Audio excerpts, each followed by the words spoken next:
وما من دابۃ فی الارض الا علی اللہ رزقها، زمین میں جو بھی کوئی جاندار ہے اس کا رزق ہمارے ذمے ہے،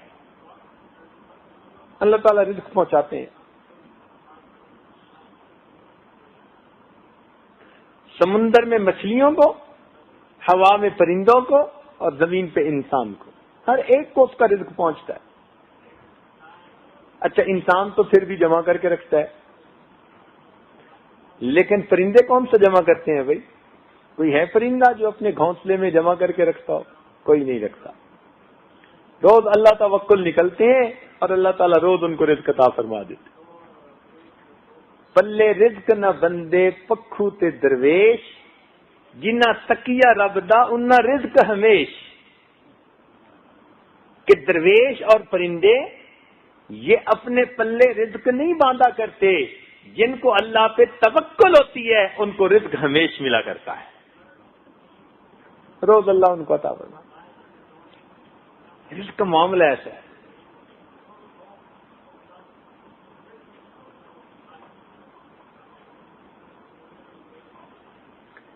بلوں میں چیونٹیوں کو رزق دیتا ہے، پانی کے اندر مچھلیوں کو رزق دیتا ہے۔ ہم سمجھتے تھے یہ جو بڑی بڑی ویل مچھلیاں ہوتی ہیں نا، تو یہ بڑی بڑی مچھلیوں کو کھاتی ہوں گی اور ٹنوں کے حساب سے یہ گوشت کھاتی ہوں گی، تب ان کا کام چلتا ہوگا۔ جب پڑھا تو پتہ چلا کہ نہیں، ان کی غذا پانی کے اندر وہ چھوٹے چھوٹے ذرات ہیں جو ہمیں آنکھ سے نظر ہی نہیں آتے، یہ پانی اندر لیتی ہیں اپنے، اور وہ چھوٹے چھوٹے ذرات فلٹر کر کے پانی نکال دیتی ہیں، ذرات ٹنوں کے حساب سے ان کی غذا بن جاتے ہیں۔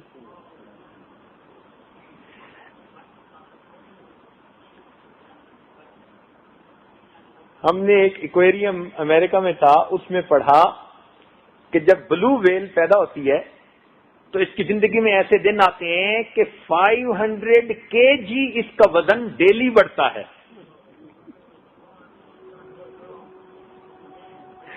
اب بتائیے کہ جس کا 500 kg ڈیلی وزن بڑھ رہا ہے اس کی خوراک کتنی ہوگی؟ اور وہ خوراک کیا کہ ہمیں پانی میں نظر ہی نہیں آتی۔ واہ میرے مولا،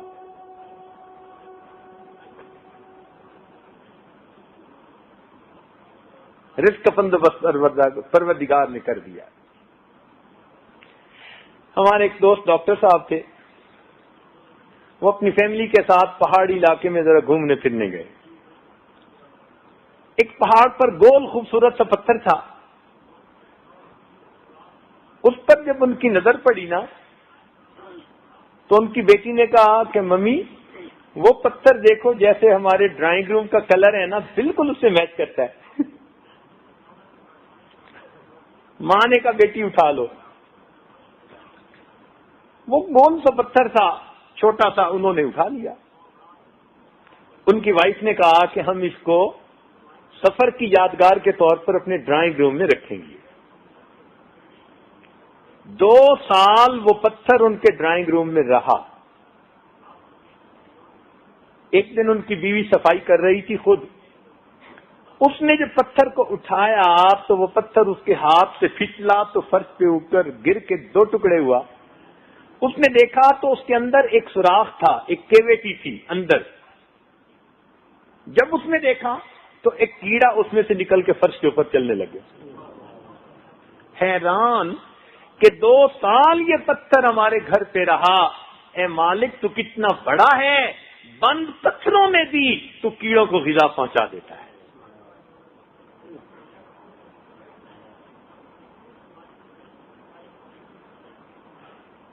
رزق جس کا ہو اس کو مل کے رہتا ہے۔ ایک دفعہ ہمیں سفر کرنا تھا، گرمی کا موسم، تو میں نے گاڑی چلانے والے بندے سے کہہ دیا کہ بھائی صبح ذرا جلدی نکلیں گے تاکہ دھوپ ہونے سے پہلے پہلے کوئی 4-5 گھنٹے کا سفر ہے یہ مکمل کر لیں۔ لاہور سے خانیوال جانا تھا۔ اس نے کہا بہت اچھا۔ اب اللہ تعالیٰ کی شان دیکھیں کہ جب ہم نے سفر شروع کیا تو صبح صبح تو سڑکیں خالی ہوتی ہیں اور سڑک بنی ہوئی بھی اچھی تھی، تو ڈرائیور سفر طے کرنے کے شوق میں اس کو ذرا تیزی سے طے کر رہا تھا. یہ عاجز پچھلی سیٹ پر بیٹھا کسی کتاب کا مطالعہ کر رہا تھا. اچانک اس ڈرائیور نے نا زور کی بریک لگائی، کافی زور کی بریک لگائی نا، تو جیسے کوئی چیز گاڑی کے ساتھ ٹکراتی ہے ایسے فرنٹ پہ ذرا ٹکرائی بھی صحیح، آواز سی آئی. میں نے ان سے پوچھا کیا ہوا؟ کہتے حضرت بس کتا آگے آ گیا تھا، میں نے بچانے کی بڑی کوشش کی مگر لگتا ہے وہ نیچے آ گیا. میں نے کہا مجھے لگتا ہے کہ آپ نے رات کو نیند نہیں پوری کی، آپ کو نیند آ رہی ہے.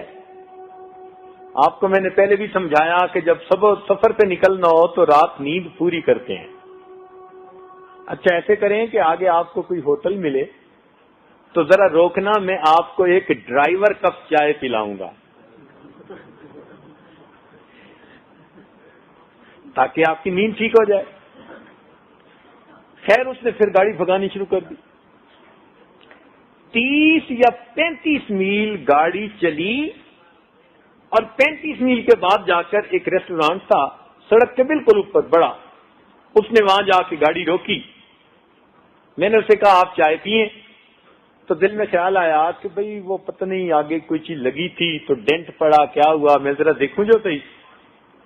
تو اس عاجز نے نیچے اتر کے جو فرنٹ پہ آ کے دیکھا تو حیران رہ گیا کہ آگے کے بمپر کے اوپر وہ کتا آرام سے بیٹھا ہے. یا اللہ، 35 کلومیٹر ہم نے تیز رفتاری کے ساتھ سفر کیا، 120 30 40 پہ گاڑی تھی، کتا یوں بیٹھا ہوا. اب میں نے جب کتے کو قریب سے دیکھا، اس نے بھی دیکھا اور محسوس کیا کہ گاڑی تو بند ہے، تو اب وہ آہستہ سے نیچے اترا. تو 1 میٹر کے فاصلے پر ریسٹورانٹ والوں نے ہڈیوں کا ڈھیر لگایا ہوا تھا، تو اس نے آرام سے ہڈیاں کھانی شروع کر دی. میں نے کہا اللہ، بس اب بات سمجھ میں آ گئی. اصل میں اس کا رزق آپ نے یہاں رکھا ہوا تھا اور کتے کے اندر اتنی استطاعت نہیں تھی کہ یہ چند منٹ میں اتنا فاصلہ طے کرتا. اللہ نے آپ کی ہماری گاڑی کو اس کی رائڈ بنا دیا. تو ہوا کیا تھا، ادھر ڈرائیور نے بریک لگائی اور ادھر اس کتے نے جمپ لگایا، تو گاڑی ذرا جہاں آہستہ ہوئی وہ بمپر کے اوپر آ کر یوں پڑا اور وہیں بیٹھ گیا. نہ اس کو چوٹ لگی نہ کچھ. 35 کلومیٹر کا سفر اللہ نے کروا دیا بغیر ٹکٹ کے. رزق کا معاملہ اللہ کے اختیار میں. وہ ہڈیاں تھیں اس کا رزق، اس نے کھانا تھا، اللہ نے تعالیٰ نے اس کو پہنچانا تھا. ایک صاحب کوئٹہ میں تھے، ان کا بیٹا تھا کوئی 7-8 سال کا.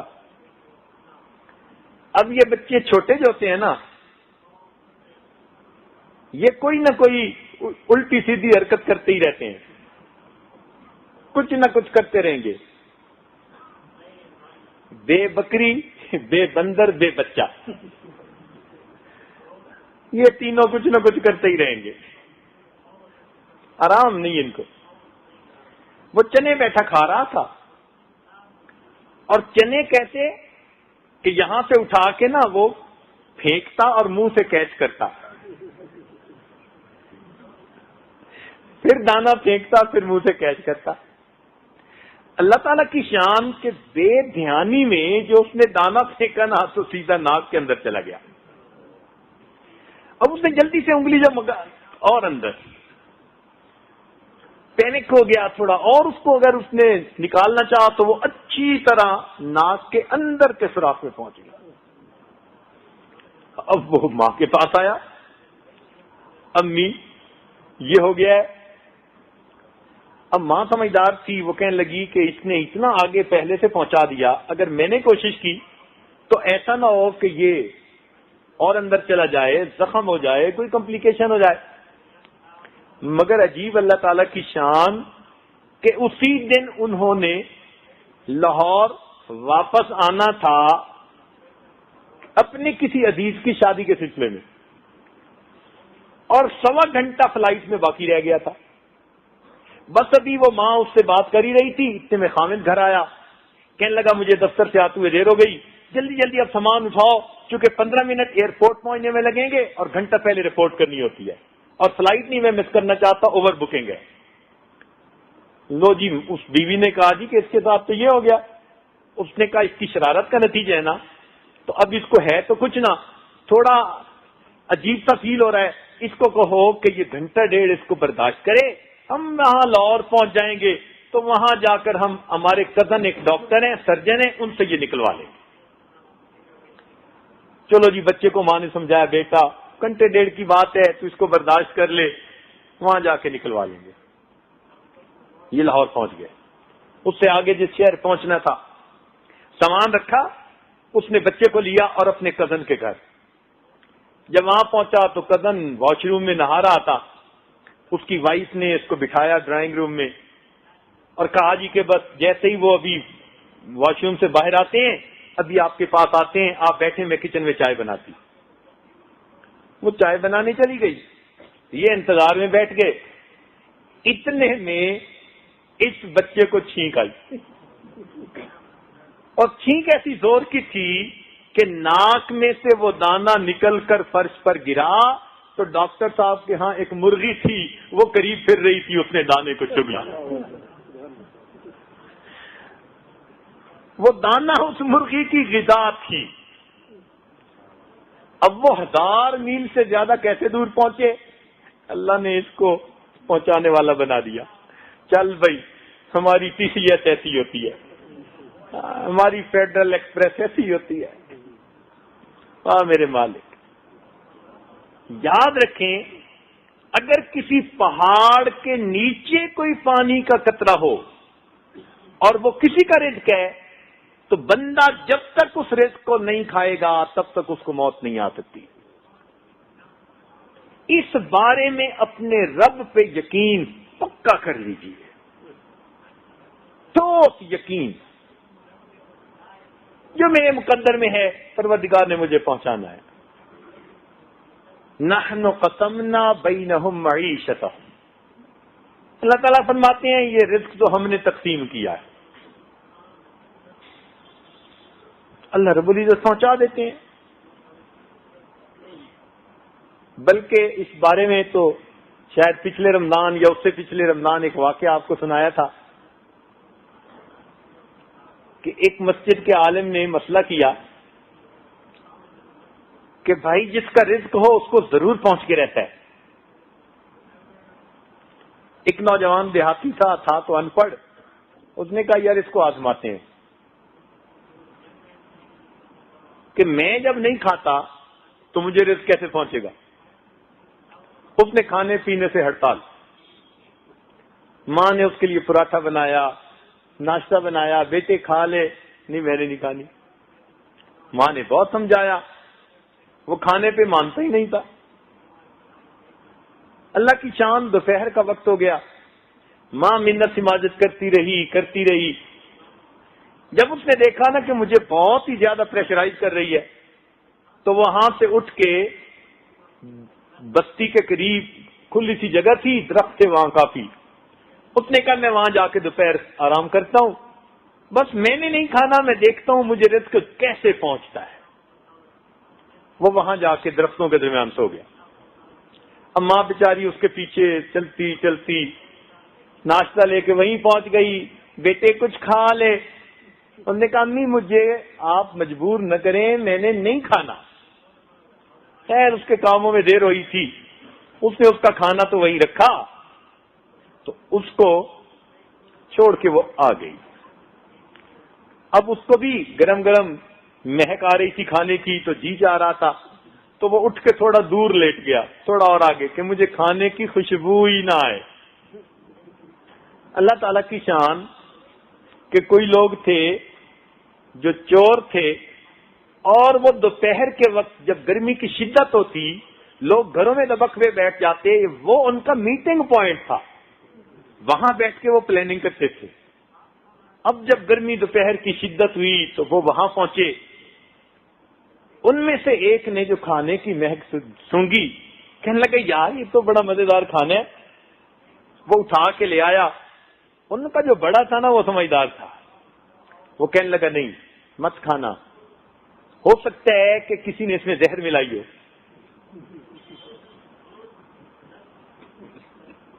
اور ہمارے لیے ٹریپ ہو, یہ نہیں کھانا. اس نے کہا کون ملا سکتا ہے؟ اس نے کہا اچھا یار جس نے ملائی ہوگی قریب ہی ہوگا کہیں, ذرا دیکھو تو صحیح.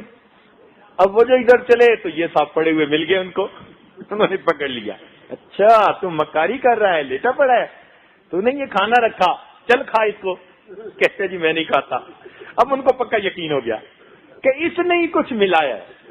وہ کہنے لگے کھا, کہتے میں نہیں کھاتا. اب انہوں نے جوتے اتارے اور اس کے لگانے شروع کر دیے, خوب جوتے مارے. جب ٹکا کے اس کی پٹائی کی نا تو اس نے کہا کہ زبردستی اس کے منہ میں ڈالو. اب اس نے ایک نے منہ کھولا, دوسرے نے زبردستی لقمہ ڈالا, تیسرے نے جوتے لگائے. جب لقمہ اندر گیا کہنے لگا مارو نہیں, میں تمہیں بتا دیتا ہوں, بات بتا دیتا ہوں. تو بات کیا ہے کہ جی اصل وجہ تو یہ تھی اس میں کوئی زہر نہیں ہے. تو بہرحال آپ لوگوں نے جتنا مار لیا اتنا ہی کافی ہے, خدا کے واسطے اور کسی نہ کو. خیر انہوں نے چھوڑ دیا. اب یہ گھر آ گیا, روٹی کھانی شروع کر دی. خیر اب جب اگلا جمعہ کا دن آیا تو مولانا صاحب نے پھر آگے جو ہے وہ اپنا مسئلہ چھیڑا اور مزید آیتیں اور حدیثیں اور ساری بتائیں. یہ غور سے سنتا رہا. جب جمعہ پڑھ لیا نا تو اٹھا اور مولانا صاحب سے آ کے ملا. کہتے مولانا صاحب آپ مسئلے ادھورے نہ کیا کریں, مسئلے پورے کیا کریں. انہوں نے کہا کیا مطلب؟ کہ مولانا آپ مسئلے ادھورے کرتے ہیں, مسئلے پورے کیا کریں. اس نے کہا پورے کیا؟ یہ آپ نے پچھلی دفعہ کہا تھا کہ جس کا رزق ہوتا ہے اس کو پہنچ کے رہتا ہے. تو بھائی یہ پورا مسئلہ ہی تو کیا. کہنے لگا یہ ادھورا ہے, پورا مسئلہ یہ ہے جس کا رزق ہو اس کو پہنچ کے رہتا ہے, اور جو نہ کھانا چاہے اللہ اس کو جوتے مار مار کے کھلاتا ہے.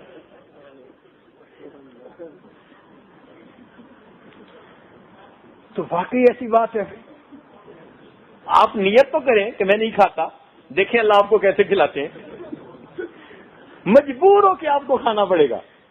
میرے مولا آپ کیسے دینے والے رزاق ہیں, کیسے پہنچانے والے رزاق ہیں. اللہ رب العزت نے رزق کا ذمہ لیا ہے. اور یاد رکھنا کہ جب بندہ اس رزق کو نیکی کے کام میں استعمال کرتا ہے نا, پھر اللہ تعالیٰ اس رزق میں برکت دے دیتے ہیں, اس رزق میں برکت دے دیتے ہیں. اسی لیے رزق کا معاملہ اللہ کے اختیار میں.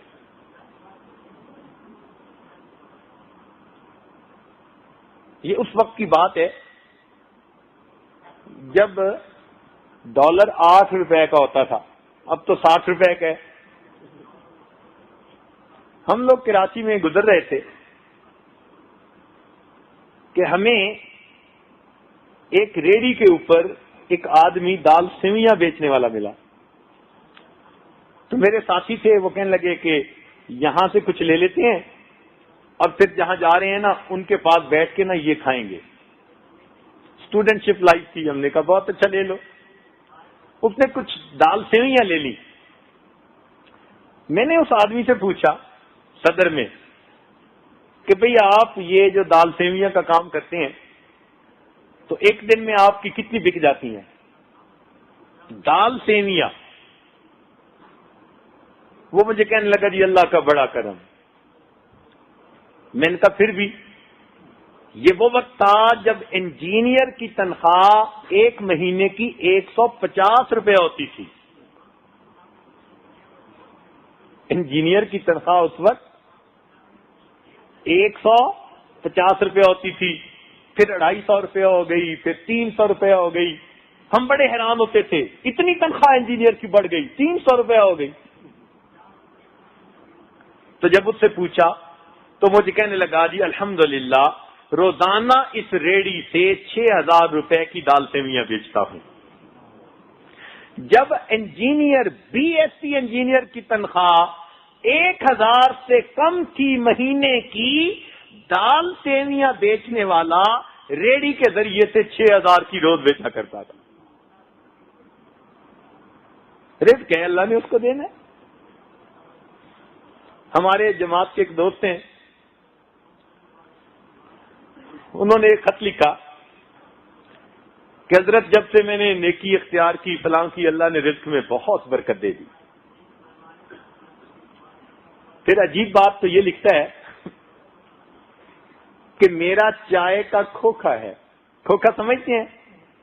یہ لکڑی کا بنا ہوا چھوٹا سا ڈبہ سا، بس اس میں بیٹھ کے وہ کسی جگہ چائے بناتا تھا اور آنے جانے والے چائے پیتے تھے. اب اس ڈبے میں بیٹھ کے چائے بنانے والے کی کیا چائے بکتی ہوگی اور کیا اس کا اسٹیٹس ہوگا. مگر اس نے لکھا خط میں کہ چائے کے کھوکھے سے میں روزانہ 12,000 روپے کما کر اٹھتا ہوں. 12,000 آج تنخواہ نہیں ہے وہاں اسکول ٹیچر کی. وہ ان پڑھ بندہ ہے، روزانہ کے 12,000 چائے کے کھوکھے سے لے کے اٹھتا ہے. ایک صاحب ہیں کراچی میں، ان کی لسی چلتی ہے. اب اس سے اگر کوئی پوچھے جی کیا کاروبار کرتے ہیں، کہتے ہیں جی لسی کا، اور کروڑوں پتی. ہم نے عجیب بات دیکھی کہ اس کی دکان کے اوپر یہ جو بور ہول کی موٹر ہوتی ہے نا، یہ لگی ہوئی ہے، اور ایک ٹینک ہے اسٹینلیس اسٹیل کا، اور اس نے بندے رکھے ہوئے ہیں، وہ اس کے اوپر دہی ڈالتے جا رہے ہیں، اور بوریوں کی بوریاں چینی کی ڈالتے جا رہے ہیں، اور اس کے اندر سٹیرر لگا ہوا ہے، اور وہ خود بخود لسی بن رہی ہے. اور اس نے آگے جیسے وضو کے ٹیپ ہے نا، ایسے ٹیپ لگائے ہوئے ہیں ایک لائن میں، اور ایک وقت میں کوئی 30-40 گلاس بھر بھر کے، اور لوگوں کی لائن ہے، 200 بندوں کی لائن لگی ہے، وہ گلاس بھر بھر کے دیتا جا رہا ہے. لسی سے اللہ نے اس کو کروڑوں پتی بنا دیا. سمجھ میں آنے والی بات؟ اللہ نے رزق پہنچانا ہے. چنانچہ ایک آدمی ملا، کہنے لگا جی کہ شروع میں میرا رزق بہت ہی تھوڑا تھا، دعائیں مانگتا تھا. کوئی اللہ والے میرے گھر آئے اور انہوں نے دعا دے دی. اس دعا کا نتیجہ نکلا کہ اللہ رب العزت نے میری سپاری چلا دی. کیا چلا دی؟ سپاری چلا دی. کہنے لگا اس وقت اگر میں دیکھنا چاہوں کہ میرے پیسے کتنے ہیں، مجھے اپنے اکاؤنٹ معلوم کرنے میں 1 مہینہ لگتا ہے.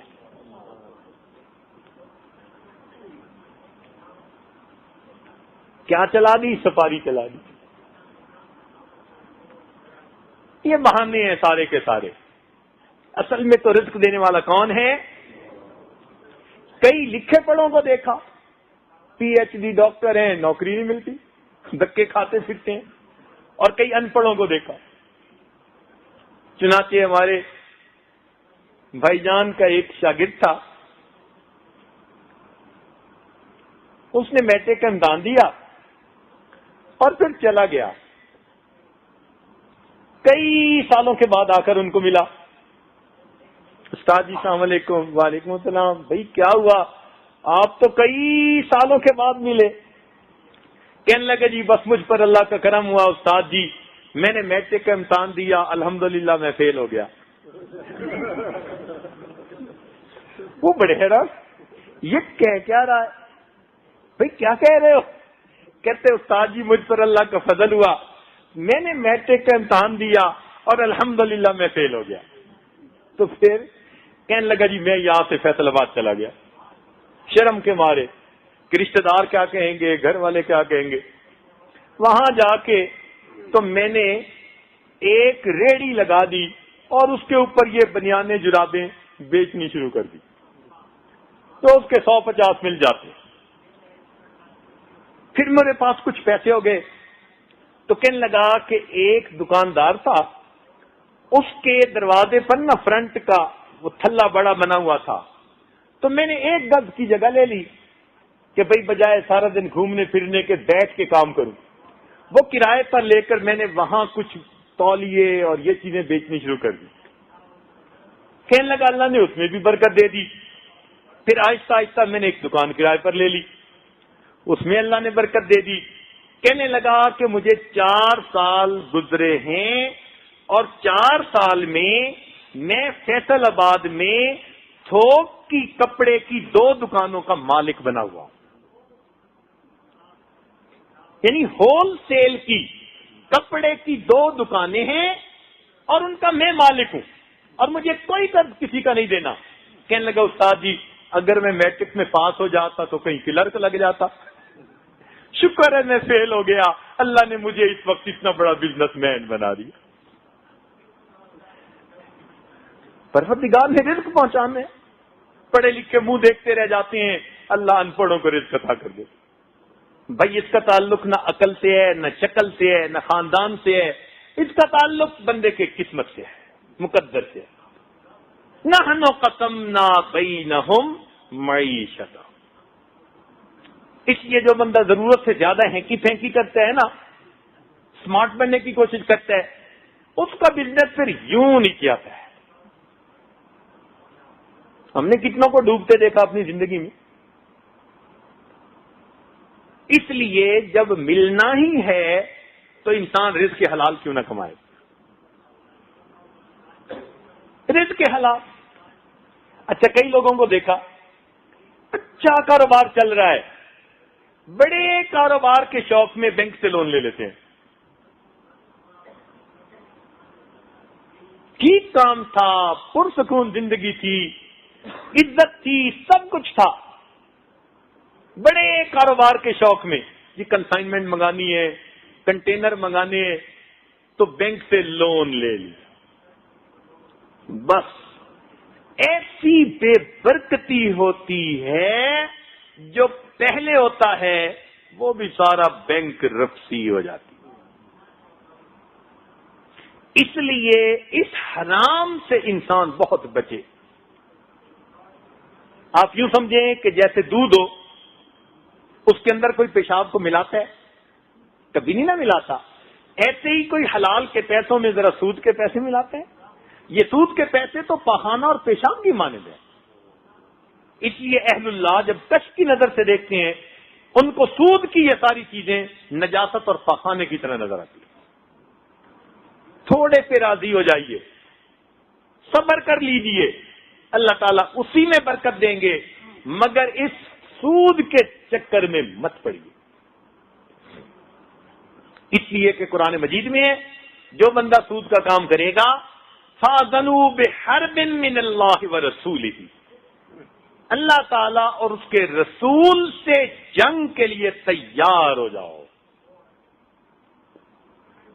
اب جب اللہ تعالیٰ اور اس کے رسول سے جنگ کرے گا تو نتیجہ پھر کیا نکلے گا؟ اس لیے اگر پہلے ایسا کام کر چکے تو توبہ کر کے اللہ سے معافی مانگ لیں، توبہ سے اللہ تعالیٰ معاف کر دیتے ہیں، اور آئندہ کے لیے نیت کر لیں کہ ہم نے اس مصیبت سے جان چھڑانی ہے، اللہ تعالیٰ مدد فرما دیں گے۔ اپنی اولادوں کو بھی نصیحت کر جانا کہ بیٹا کبھی سود کے چکر میں مت پھنسنا، مت پھنسنا۔ اللہ رب العزت مہربانی فرما دیتے ہیں، حلال چاہنے والوں کو اللہ حلال ہی عطا فرماتے ہیں۔ رزق کے اندر برکت کیسے ہو اس کے چند اصول ہیں۔